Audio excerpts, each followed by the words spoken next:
Good afternoon, welcome to GrainTV. It's October 30th, 2013. I'm Logan Burgess. To my right here is Brock to help break down the action that we saw on a Wednesday in the grain market. Jumping into fire tip here, you can see a relatively quiet but weak day for the corn market, down $1.75 for December. November beans was up 8.5 cents. Chicago wheat down 6.25. You know, Brock, certainly a lot of the attention today was on soybeans, the only grain closing in positive territory in the grain complex. And it really seemed like, in my mind, it might have been some short covering as we go into tomorrow's export sales report. You know, besides that report, not a lot in today's action to really support the trade. You know, I think the market was a little bit jittery today looking at tomorrow's report and what's anticipated for that report. Right. We did see funds come in and actually be net sellers in both the corn and wheat markets, but they were net buyers in the soybean market. Yep. So that does maybe signify just a little bit of short covering heading into that report.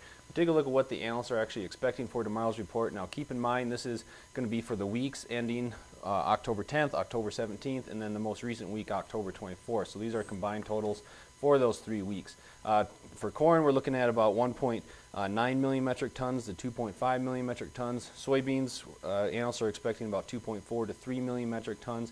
And for wheat, we're looking at 1.5 to 2 million metric tons. So those are pretty substantial numbers that we're looking at. If we get large deviations from those numbers, Logan, do you think we're going to see some fireworks in the markets tomorrow? Yeah, certainly. You know, as I said, in soybeans in particular, I think there's a lot of rumors in the market about how much the Chinese were in the U.S. soybean market during the government shutdown. We're going to be finding out that tomorrow. But for corn as well, it's a big story. And this corn market could really use kind of a shot in the arm right now from the demand side. We know that today we did get EIA ethanol numbers out, 911,000 barrels per day produced last week. That was the strongest number since June 2012, but really did nothing to bring out the bulls in this corn market. That's concerning here for prices moving forward. And, you know, if we were looking on social media today, one person posted on Twitter a photo of a grain bin that had actually busted open from how much corn they were harvesting. And that seems to be kind of an overarching theme right now. We are seeing demand return to this corn market, but bottom line, expectations are still for a very large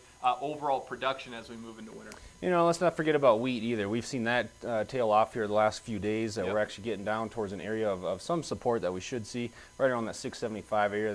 The 100-day moving average is right in that area. Yep. That has provided support here today, but if we get below that, we do have a little bit of potential to move to the downside. Yep. And today we did get some fundamental news as it pertains to wheat. Landworth actually increased Australia's anticipated production for this coming year up by about 400,000 metric tons. Not a significant increase there by Landworth, but it is a little concerning for our competitiveness on the world market, as Australia is the #2 wheat exporting country in the world. Yeah, certainly. You know, over the last couple weeks and maybe even a month here, wheat has been respectively strong compared to corn and soybeans, but stories like that do kind of put a little bit of a chink in the armor there that we've seen out of wheat. Bottom line, though, for this market, a lot of people are really going to get direction from tomorrow morning's export sales report.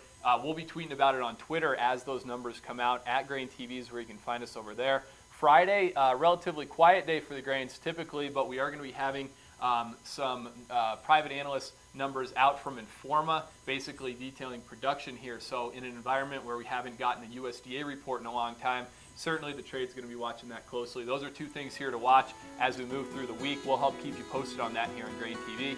In general, though, that's what we saw here a day in the grain market that saw a little bit of strength out of soybeans. We'll have to see what those export sales show tomorrow. Thanks for joining us.